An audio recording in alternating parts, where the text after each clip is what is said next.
नमस्कार, मैं धनंजय कुमार, द नागरिक में आपका स्वागत है।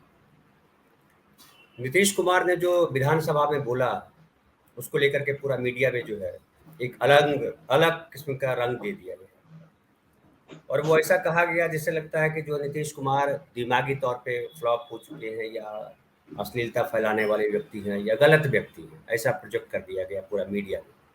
और जो उन्होंने पंक्तियाँ कहीं, उनमें से कौन-सा शब्द असंसदीय है, इस पर कोई बात नहीं कर रहा है। कौन-सा वो शब्द है जिसको निकाल दिया जाना चाहिए, जो नहीं बोला जाना चाहिए।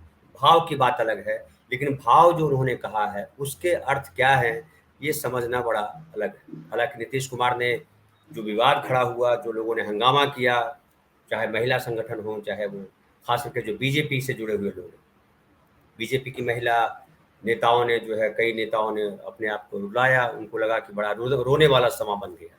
जब मणिपुर में जब हो रहा था, जो मणिपुर के वीडियो आए थे, तो किसी को आंसू नहीं आए थे। न प्रधानमंत्री को शर्म आई थी, न दूसरे जो महिला नेता थी उनको शर्म आई थी, न उनको आंखों में आंसू आए थे। लेकिन जो नीतीश कुमार ने कहा, ऐसा क्या कह दिया जो गलत हुआ। हालांकि गांव में, बिहार के गांव में इसका बड़ा अच्छा रिएक्शन है और लोग कह रहे हैं कि महिलाओं को समझाने के लिए जो एकदम भदेश भाषा में उन्होंने बात की, और जो पढ़े लिखे लोग हैं, बच्चों को समझ में नहीं आएगा, लेकिन जो बड़े लोग हैं उनको समझ में आता है। और इसको अश्लीलता कह करके खारिज कर देना गलत है, बल्कि वो सही बिंदु पर सही जगह उंगली रखी। और बर्थ कंट्रोल पे जब बात करेंगे तो कैसे बात करेंगे आप?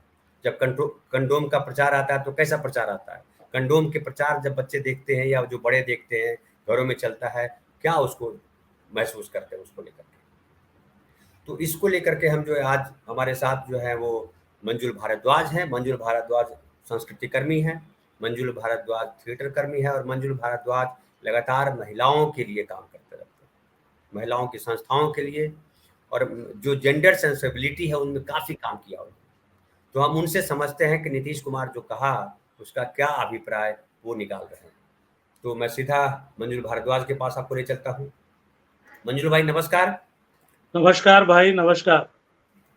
नीतीश कुमार ने जो बयान दिया विधानसभा में या विधान परिषद में, और उसको लेकर के जो हंगामा मचा हुआ है, खास करके स्त्रियों को लेकर के, जो स्त्री पुरुष संबंध को लेकर के बात कही, और महिला विधायक जो हैं बीजेपी की या जो प्रधानमंत्री हैं, सब शर्मसार हो रहे हैं, बोले क्या बोल दिया ये। आप इसको किस तरह से देख रहे हैं? क्योंकि आप तो, आपने महिलाओं के बीच में काम किया है, जेंडर सेंसिटिविटी को लेकर के काम किया है, थिएटर में काम किया, आपके ग्रुप की सारी लड़कियां हैं, आपके जो सदस्य हैं, सदस्य ज्यादातर लड़कियां हैं। आप क्या नजरिया रखते हैं नीतीश कुमार ने जो कहा उसको लेकर के? देखिए, नीतीश कुमार ने जो कहा उसके दो पहलू हैं। पहला पहलू है विषय। उन्होंने विषय क्या कहा? उन्होंने कहा कि ये परिवार नियोजन या यौन संबंध में महिलाओं की निर्णय क्षमता, और उन्होंने कहा कि बिहार में महिलाएं शिक्षित हो गई हैं और उन्होंने शिक्षा के सही महत्व को परिलक्षित किया, उसको सामने रखा। शिक्षा का सही महत्व है कि अपने अच्छे बुरे में ज्ञान, तर्क और विवेक सम्मत अपने अधिकार के लिए लड़ना या अपने अधिकार को हासिल करना। तो उन्होंने जो क्रिया या जो संदर्भ लिया, उसका भाव ये था।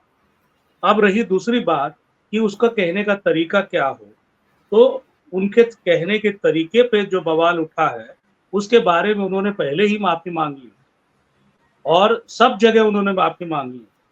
अब रही तीसरी बात, ये जो पाखंडी झूठ बोलने वाले, पल-पल ढोंग करने वाले जो हमारे देश के माथे पर एक बैठे हुए जो सत्ताधीश हैं, ये तो प्रपंची हैं, ढोंगी हैं।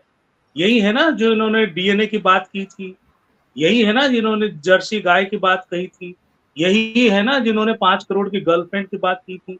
तो ये तो संस्कारों के बारे में, संस्कृति के बारे में जितना कम बोलें, उतना इनके लिए बहुत अच्छी बात है।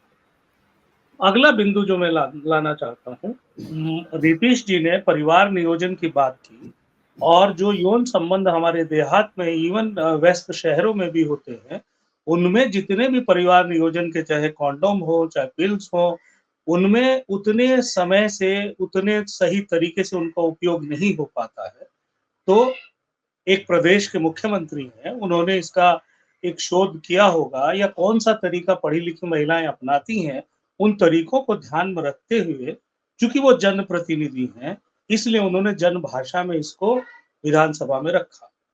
अब रहा हाय तौबा मचाने वाली बात संस्कारी लोगों की, तो वो तो पाखंडी शुरू से रहे हैं और उनका पाखंड हमेशा चलता रहा है। पर नीतीश जी ने इस बात को विनयशीलता को ध्यान में रखते हुए पहले ही माफी मांग ली है और मुद्दे को सटीक जगह पहुंचा दिया है। एक और बिंदु में कहूं कि उन्होंने दरअसल पढ़ी लिखी महिलाओं की तारीफ की है। उन्होंने एक तरह से बहुत मुखर होकर एक फेमिनिस्ट भाषा बोली है कि महिलाएं जब शिक्षित होती हैं और अपना निर्णय लेती हैं, तो वो सब जगह पुरुष वर्चस्ववाद को सहन नहीं करती। ये बात नीतीश जी ने बहुत डंके की चोट पे कह दी। तो बहुत बहुत धन्यवाद मंजुल भारद्वाज जी, आप आए, अपना पक्ष रखा आपने। तो ये थे हमारे साथ मंजुल भारद्वाज, और महिलाओं को लेकर के ये पिछले समझ लीजिए 30-35 साल से काम कर रहे हैं और जन सेंसिबिलिटी पे काम कर रहे हैं।